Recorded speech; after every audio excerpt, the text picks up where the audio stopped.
حضور صلی اللہ تعالی علیہ وآلہ وسلم کے بہت ہی پیارے صحابی تھے۔ عمر 14 یا 15 سال تھی۔ ہر وقت حضور علیہ الصلوۃ والسلام کے پاس رہتے۔ حضور علیہ الصلوۃ والسلام سے بڑی محبت، بڑا لگاؤ، ان کے ساتھ ہر وقت رہنے کی کوشش کرتے رہتے تھے۔ تو ایک دن صحابہ نے پوچھا کہ بہت ہی حضور کے قریب رہتے ہو، کیا حضور سے محبت بھی کرتے ہو یا نہیں؟ تو ایک دن ایسا آیا کہ حضور علیہ الصلوۃ والسلام نے اسی صحابی سے پوچھا۔ حضور پاک صلی اللہ تبارک و تعالی علیہ وآلہ وسلم نے ارشاد فرمایا کہ کیا تم مجھ سے محبت کرتے ہو؟ عرض کرنے لگے، حبیبہ آپ خوب جانتے ہیں، آپ ہی جانتے ہیں میں آپ سے محبت کرتا ہوں یا نہیں کرتا۔ تو ایک دن حضور علیہ الصلوۃ والسلام نے صحابہ کرام کو فرمایا کہ میں آج آپ کو بتاؤں نا، میں آج آپ کو دکھاؤں نا کہ یہ مجھ سے کتنی محبت کرتا ہے۔ صحابہ کرام نے عرض کیا، رسول اللہ بے شک۔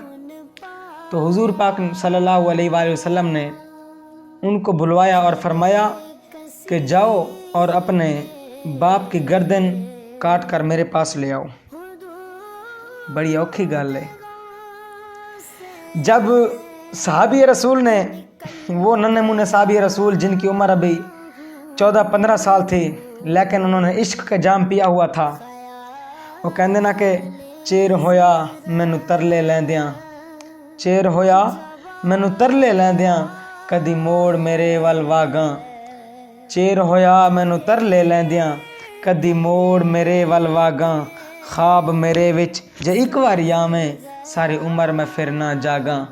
صحابی رسول کو جب حضور علیہ الصلوۃ والسلام نے یہ ارشاد فرمایا کہ اپنے باپ کی گردن کاٹ کر لے آؤ، تو وہ دوڑے، چھلانگ لگائی اور بہر مسجد نبوی کے دروازے پر حضرت مولا علی شیر خدا رضی اللہ تعالی عنہ، آپ کی گردن مبارک میں نا وہ تیر اور کمان اور تلوار تھی، آپ نے ایسے ان سے یہ تلوار کھینچی اور دوڑ پڑے۔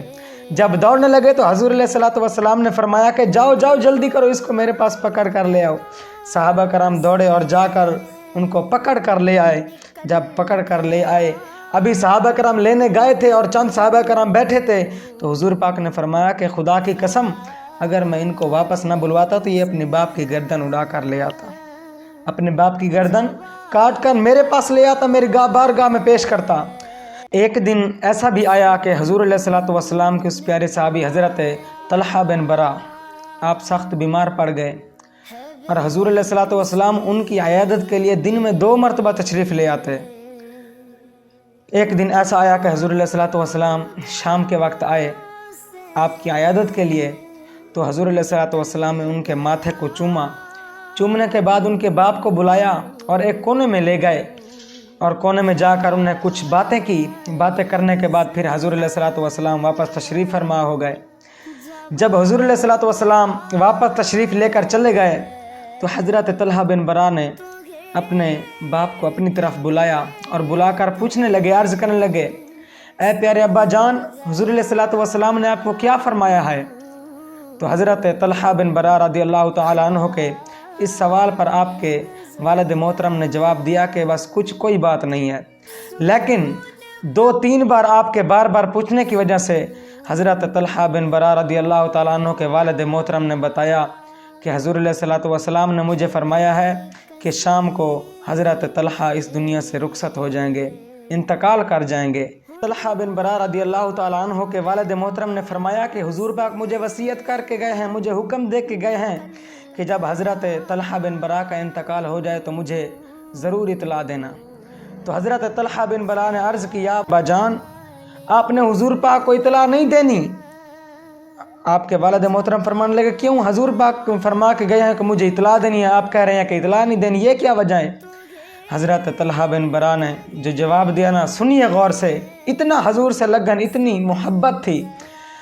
آپ فرماتے ہیں کہ آپ کو نہیں پتہ کہ راستے میں یہودیوں عیسائیوں کے گھر ہیں، راستے میں یہودیوں کے گھر ہیں، منافقوں کے گھر ہیں، وہ حضور علیہ الصلوۃ والسلام کو تکلیف پہنچائیں گے۔ میں یہ نہیں چاہتا کہ میری ذات کی خاطر حضور علیہ الصلوۃ والسلام کو تکلیف ہو، آپ نے میرا جنازہ پڑھنا ہے اور مجھے دفنا دینا ہے۔ تو ان کے بار بار اس بات کرنے کی وجہ سے، اصرار کرنے کی وجہ سے حضرت طلحہ بن برا رضی اللہ تعالیٰ عنہ کے والد محترم نے آپ کا جنازہ پڑھایا، جنازہ پڑھانے کے بعد آپ کو دفن کر دیا گیا۔ سب کچھ جاننے والے رسول اللہ صلی اللہ علیہ وآلہ وسلم ان کے گھر تشریف لائے اور فرمانے لگے کہ آپ نے مجھے اطلاع نہیں دی۔